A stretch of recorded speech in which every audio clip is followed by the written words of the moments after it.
কাজ করতে করতে মানে আচানক সিআইডি গিয়েছে। আমার কাজ করা অবস্থায় আমাদেরকে সিআইডি তুলে এনেছে। তুলে আনার পরে পুলিশের আন্ডারে দিয়েছে, রৌতুক পুলিশ। দেওয়ার পরে ওরা আমাদেরকে আবার পুলিশ লাইনে নিয়ে গেছে। নিয়ে যাওয়ার পরে ওইখানে আমাদেরকে 10 দিন রেখেছিল। রাখার পরে তারপরে আমাদের ট্রেনে এনে মানে বাস দিয়ে দিল্লি এনেছে। দিল্লি আনার পরে পরে ওরা সবাই ট্রেন একটা বুক করছে, বুকিং করে ওই ট্রেনে এনেছে হাওড়া। হাওড়া আনার পরে এইদিকে সারা 2-3 ঘন্টা বসে লেগেছিল স্টেশনে। থাকার পরে আবার বাস দিয়ে বিএসএফ ক্যাম্প এনেছে।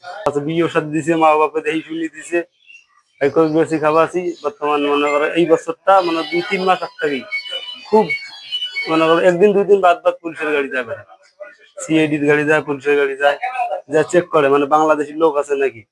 তারপরে এক জায়গা ছিলাম আমরা, ওই ওই জায়গা থেকে পালে গেছি, যে আর এক জায়গায় গেছি, ওখানে পুলিশ গেছে, যা ধরা দিছি আমি।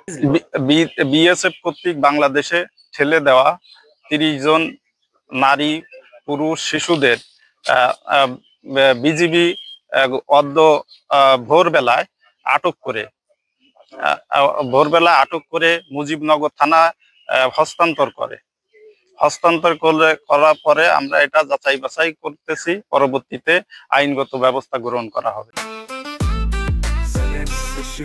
जेनेक्स से शिफ्ट करो, लाइफ के लिफ्ट करो।